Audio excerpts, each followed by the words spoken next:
ውድ ኢትዮጵያውያን የአሮ ሚዲያ ቤተሰቦች ሰላሙን ጤናውን ፍቅሩን ለእናንተ የተመኘን የሰዓቱን ሰበር ትኩስ መረጃዎች ይዤላችሁ ቀርብ ያለው እስከ ፍጻሜው አብራችሁን ቆዩ። እንግዲህ ክብሯን አድማጮቻችን ሁላችንም የምናውቃት እውቋ ራፐር ኒኪ ሚናጅ እንግዲህ በሳውዲ አረቢያ ውስጥ አልዘፍንም ብላለች። ራፐሯ ኒኪ ሚናጅ በሚቀጥለው ሳምንት ቀጠሮ ተይዞላት የነበረውን የሳውዲ አረቢያ የሙዚቃ ድግስ ዝግጅቷን መሰረዟ ተገልጿል። ለመሰረዟ ምክንያት ያደረገችው ደግሞ በሳውዲ አረቢያ የሴቶችንና የተመሳሳይ ጾታ አፍቃሪያንም መብት አይከበርም በማለት ነው። ኒኪ ሚናጅ በጅዳ የሙዚቃ ስራዎቿን እንደምታቀርብ ይፋ ከተደረገ ጀምሮ የተለያዩ የመብት ተሟጋቾች የሀገሪቱን የሰብአዊ መብት አያያዝ በማንሳት ቅሬታቸውን ሲያቀርቡ ነበር።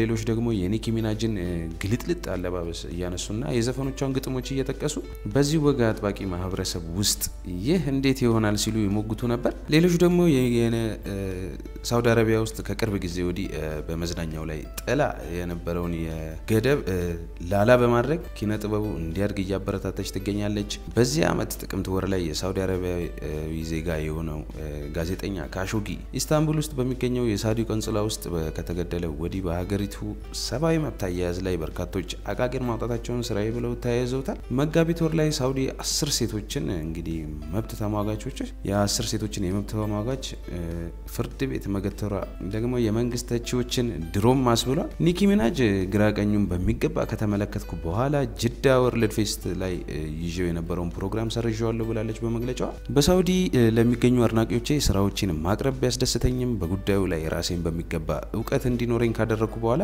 በሴቶችና በተመሳሳይ ጾታ አፍቃሪያን መብት የመናገር ነጻነት ላይ ድጋፌን ማሳየት እንዳለብኝ ወስኛለሁ ብላለች። አርብ ዕለት መቀመጫውን አሜሪካ ያደረገው ሰብአዊ መብት ተሟጋች ለሚናጅ በጅዳ የሚኖራትን የሙዚቃ ትርኢት እንድትሰርዝ ግልጽ ደብዳቤ ጽፎ ነበር። በደብዳቤው የመንግስት ገንዘብ እምቢ እንድትልና በእስር ቤት የሚገኙ ሴቶች የመብት ተሟጋቾችን ጎን ለመቆም ተጽዕኖ ፈጣሪነቷን እንድትጠቀም ጥሪ አቅርቦ ነበር። ባለፈው ሳምንት የድምጻዊት ኒኪ ሚናጅ የሙዚቃ ድግስ እንደተሰማ በማህበራዊ ሚዲያ ላይ በተመሳሳይ ጾታ አፍቃሪ በዓላት ላይ በመገኘቷ በመጥቀስና የሳውዲ መንግስት በተመሳሳይ ጾታ አፍቃሪ ላይ ያለውን አቋም በመጥቀስ አብጠልጥሏታል። በሳውዲ አረቢያ የሙዚቃ ድግስ ቀጠሮ ከተያዘለት በኋላ አልፈልግም ያለችው ኒኪ ሚናጅ ብቻ አይደለችም። ማሪያ ኬሪ እንዲሁም ራፐሩ ኔሊ ስራዎቻቸውን ሳያቀርቡ ቀርተዋል። ለሁሉም ደግሞ ምክንያቱ ደግሞ ሀገሪቱ በሰብአዊ መብት አያያዝ ላይ የሚነሳባትን ትችት ነውና ኒኪ ሚናጅም ለትችቶቹ እንግዲህ ስራዎቿን ባለማቅረብ ድጋፏን አሳይታለች ማለት ነው። ወደ ሁለተኛው መረጃችን ስናልፍ የጥላቻ ንግግሮችን የማህበራዊ ትስስር ድረገጽ የሆነው ትዊተር የጥላቻ ንግግር የሚነዙ እንግዲህ ተጠቃሚዎችን ከገጹ እንደሚያግድ አስታውቋል። በተለይ ከሃይማኖት ጋር በተያያዘ ሰብአዊነት የሚያጎድፉ ይዘት ያላቸው መረጃዎችንና ጽሁፎችን የሚለቁ አካላት ሙሉ በሙሉ ከገጹ እንደሚያግድ ነው ያስታወቀው። ኩባንያው ይህን ለማድረግ የሚረዳው አዲስ ህግ ማውጣቱን ተነግሯል። በአዲስ ትዊተር ህግ መሰረት ከዚህ በፊት በገጹ የተለቀቁ የጥላቻ ንግግሮች ከገጹ እንዲነሱ እንደሚያደርግ ታውቋል። ሆኖም ግን ግለሰቦቹ የጥላቻ ንግግሮችን የለቀቁ ህጉ ከመውጣቱ በፊት በመሆኑ ከገጹ እንደማይታገዱ ተነግሯል። ትዊተር ከዚህ ቀደምም የመተግበሪያውን ህግና ደንብ የሚተላለፉ የሀገር መሪዎችና ፖለቲከኞች የሚያሰራጩት መልእክት ሊደብቅ መሆኑን ይፋ ማድረጉ ይታወሳል። ትዊተር ይህን ውሳኔ ያሳለፈው የተለያዩ ተጽዕኖ ፈጣሪ ፖለቲከኞች የመተግበሪያውን ህግና ደንብ በመጣስ ተገቢ ያልሆኑ መረጃዎችን ለተከታዮቻቸው በማሰራጨታቸው እንደሆነ ነው በወቅቱ የተጠቀመው።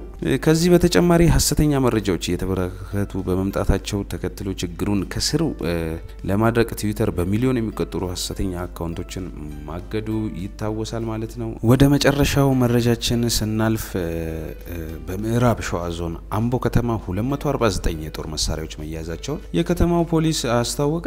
የከተማው ፖሊስ አዛዥ ኮማንደር ጎተን ሌሊሳ ለኢትዮጵያ ዜና አገልግሎት እንደገለጹት 76 ሽጉጦች፣ 138 ጠመንጃዎችና 35 ጩቤዎች የተያዙ ሲሆን እንግዲህ ሰሞኑን በመኖሪያ ቤትና በኬላ ላይ በተደረገ ፍተሻ ነው። ከዚህም በተጨማሪ 90 የሺሻ እቃዎች መያዛቸውን ተናግረዋል። ኮማንደር ጉተን እንዳሉት ከሆነ እንግዲህ መሳሪያዎቹ ሊያዙ የቻሉት ከህብረተሰቡ በደረሰ ጥቆማ በተደረገ ክትትል ነው። ወንጀልን በጋራ ለመከላከል ህብረተሰቡ ላደረገው ትብብር ኮማንደሩ ምስጋናቸውን አቅርበዋል። እንግዲህ በጣም ነው የሚያሳዝነው የሁሉ መሳሪያ እንግዲህ ህገወጥ መሳሪያ አሁንም መዘዋወሩን ቀጥሏል ማለት ነው። ኢትዮጵያ ውስጥ እየተያዘም ይገኛል። እንግዲህ ክብሯን አድማጮቻችን አዲስ ትኩስ መረጃዎች ባሉ ቁጥር ለእናንተ ማቅረባችንን እንቀጥላለን። አዲስ ትኩስ መረጃዎች በፍጥነት እንዲደርሷችሁ የዩቲዩብ ቻናላችንን ሰብስክራይብ ማድረግ አትርሱ። መልካም ቆይታ ከሃሮ ሚዲያ ጋር